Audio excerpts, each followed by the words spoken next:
What's up, guys? It is me, Topher Crost. Welcome to part 2 of my top 25 characters in Smash. This video will go over 10 through 1. That's right, we're here for the best of the best, the characters that deserve to be in Smash before all others, the top 10. If you haven't seen the other video yet, the link will be in the description. Go watch that one first to see what the rules are for this list, and if your character is not on this list, it might be on that list, so definitely check it out. Like I said, link will be in the description, but I do not want to pander and talk too much, so let's get straight into this video. Here we go with our number 10.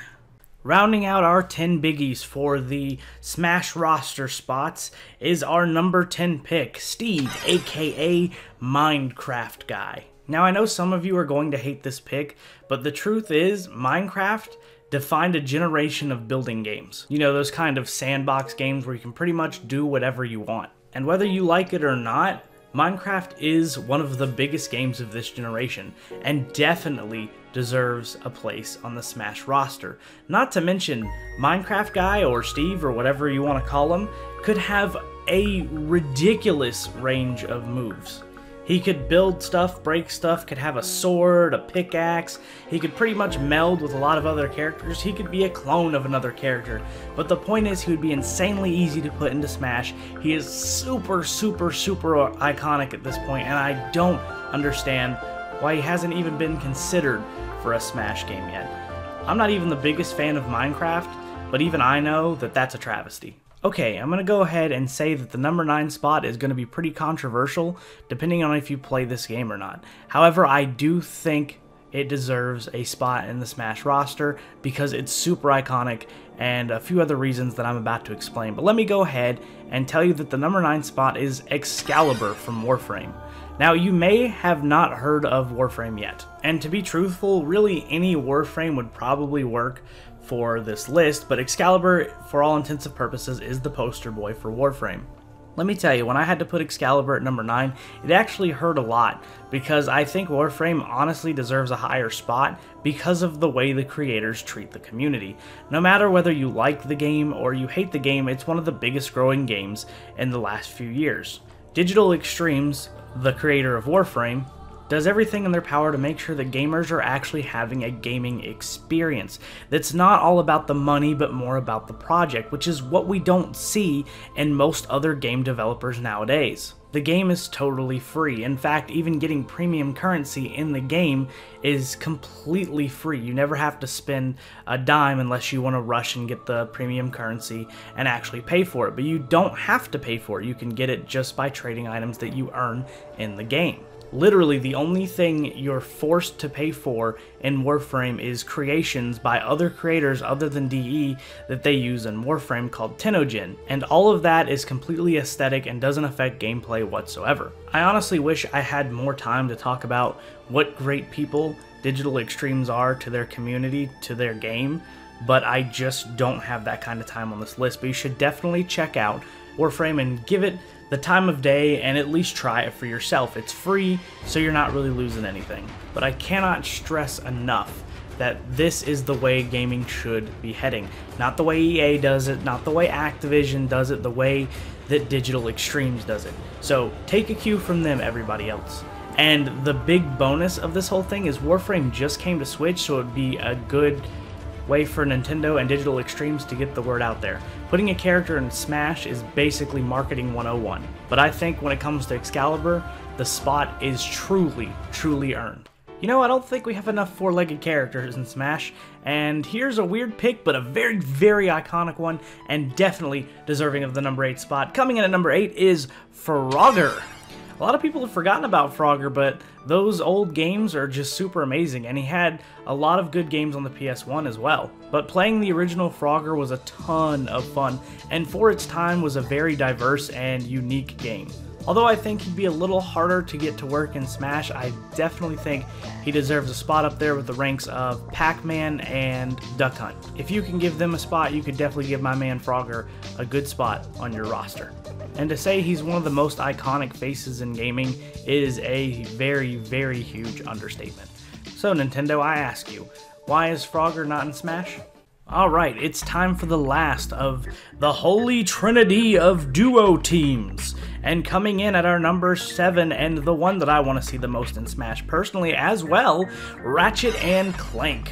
So I just want to put this out there, I don't think Ratchet and Clank are particularly more popular than Jak and Daxter or even Banjo and Kazooie, but I do think they would suit Smash the best, mostly because Ratchet and Clank are more of a can go in the air but not stay in the air kind of duo. Basically, Clank can carry Ratchet for a little while but can't hold him up forever.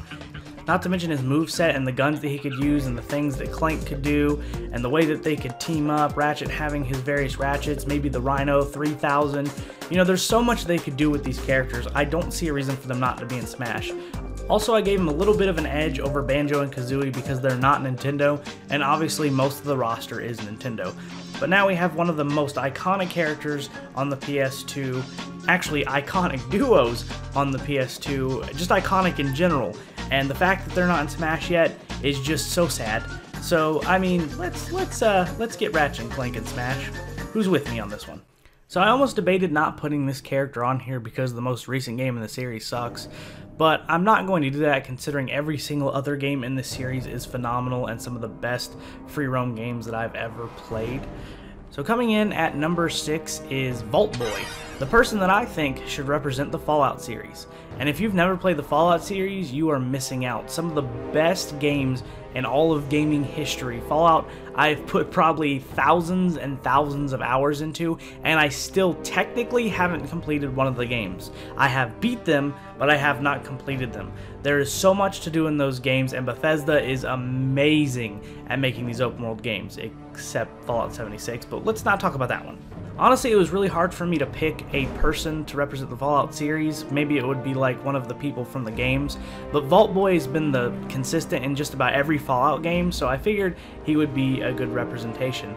Not to mention, just thinking about him kicking everybody's butt with that smile on his face and the taunts that he could have, I'm just a little more than happy to be putting this on my list. But anyway, it's time to get to the creme de la creme, the top 5, so let's go ahead and get to number 5. Coming in at number 5 is one of the most iconic PlayStation characters of all time, eventually making his way to GameCube as well, Spyro the Dragon. To say Spyro the Dragon is a gaming icon is actually a way huge understatement. He has his own series in Skylanders as well, but there have been so many spin-off titles about this purple baby dragon. He has become one of the mainstays in gaming. Not to mention, all of his games that I've played are all around solid and will keep you entertained for hours and hours and hours. Once the underdog of the dragons, he is now the number 5 on this list, and I could not think of a better dragon to put on this list.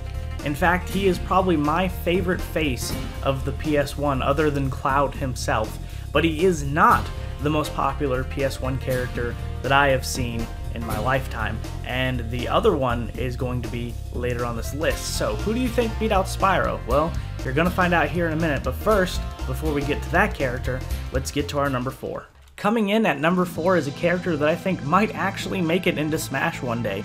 Another entry from Square Enix back when it was Squaresoft. Now I know what you're thinking, well, you put Sora and Ramza down at the bottom of the list. Why does this character get to be at the top of the list? Well, first, let me tell you who it is, and then I'll explain. The character at our number 4 spot is Crono from Chrono Trigger. So why is Crono higher on the list than Sora or Ramza? Well, for one, Crono really isn't a Final Fantasy character in any spirit. And I guess you can argue that Sora isn't a Final Fantasy character either, but he's a lot closer to home than Crono.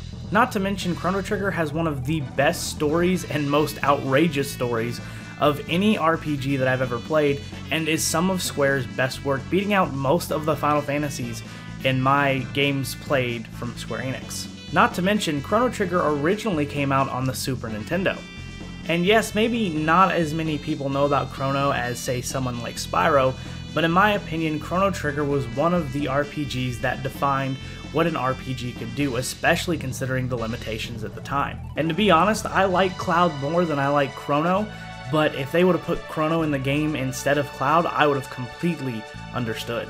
If you haven't had a chance to play Chrono Trigger yet, I would definitely recommend it, but he has earned this spot on this list and in gaming history, and to be honest, I hope that the Smash Ultimate creators have the decency to put Crono in the game. Like I said, he has definitely earned his place in the history of gaming. Coming in at number 3, and in our first of the how the hell is this thing not in Smash places on this list, is Lara Croft.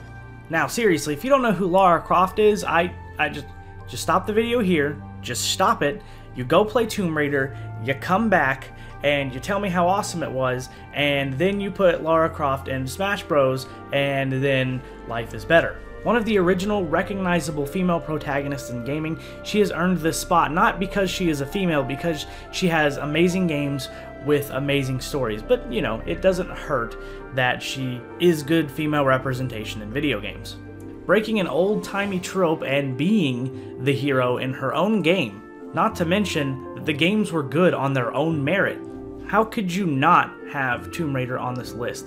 Literally, the only game that I can think that does adventuring better than Tomb Raider when it comes to puzzles and fighting is the Legend of Zelda series. But as you know, Link is already in Smash Bros, so why is Lara Croft not in here yet? Probably because of licensing, but in all honesty, she is one of the characters that Nintendo definitely needs to get over to Smash sooner than later. We're all missing out, we all want to play Lara Croft, so just put her in there and make us happy. Coming in at our number 2 spot and our second of how the hell is this character not in Smash yet, is the one and only Master Chief. Literally the face of Xbox and Microsoft, Master Chief has come a long way from the Halo days, but even Halo Combat Evolved is still an amazing game. Not to mention Halo refined multiplayer and shooters, and that was an afterthought when it came to Halo. But the campaigns are amazing. The storytelling is amazing. It's sci-fi, and we don't have a ton of sci-fi in Smash Bros. In fact, if I had my choice, Master Chief would be number 1 on this list. He's the character that I personally want the most in Smash. And before you go, well, I don't think he'd be a good fit for Smash. I don't really see the soldier thing working. Yeah, we've got Samus. We can definitely do Master Chief. Battle rifles, energy swords, needlers, a huge arsenal of weapons that he could probably use. Hell, he might be able to even be like a kind of half Snake clone. It doesn't matter. We need him in Smash. I don't even care if Nintendo makes him like $10 for the DLC. I don't care. I'm buying him. I'm putting him in my game, and I'm playing him all the damn time. So put Master Chief in Smash Bros. Please, for the love of God, just do it. Make my day. Alright, do you remember when I said that Spyro is probably the second most iconic face of the PS1 and PlayStation and Sony in general? Well, allow me to talk about the first and our number 1 pick. And if you haven't figured out yet, that would be Crash Bandicoot. There is so many reasons why he should be a Smash character and why he is our number 1 pick. The first being he had really fun and imaginative kind of platformer games that were just a ton of fun to play, very simple to learn, very hard to beat kind of games. And before you freak out saying, hey, whoa, dude, Spyro should definitely be number 1, not Crash. Spyro was more iconic. Well, that is just not true. I work in a vintage game store, and out of every game on the PS1, Crash is the most requested. In fact, Crash is the most requested thing next to Mario Kart for the Nintendo 64, as far as I can see. And maybe the original Smash Bros, but Crash is definitely second or third on that list. People loved this game to a point that I didn't even realize, because out of the two, personally, I like Spyro better, but Crash is obviously way more iconic, and people love the game way more than Spyro, even though that's something that I didn't even know until I was an adult. But the biggest reason I think Crash should be in Super Smash Bros. Ultimate is his history with Nintendo. I don't know if you remember, but there used to be tons of commercials with Crash Bandicoot, who was the face of Sony back when the N64 and PS1 were out, just standing in front of a Nintendo building, just mocking them. The rivalry has been a huge staple in gaming, and it would be so amazing for Nintendo and Crash to finally shake hands and put Crash in Super Smash Bros. Alright guys, that is it for my 2-part 25 characters that I think should be Smash DLC, or whatever the heck I decide to call it. Thank you so much for watching. I put a lot of effort into this video, so please like and subscribe, share it with your friends, and if you like my list, let me know. And I am very, very interested to know if there's anybody that I've missed, or what your top 10 list or top 25 list, if you have the time, is. please let me know in the comments down below. I love talking with you guys. I haven't been on YouTube as much lately. I have been working on a lot of other projects, and YouTube has kind of taken a backseat to a few things, but I definitely will be trying to post more in the future. It may be a few months before I post again, but we shall see. But again, thank you so much for watching, and I hope you guys have a wonderful day. Topher Crost out.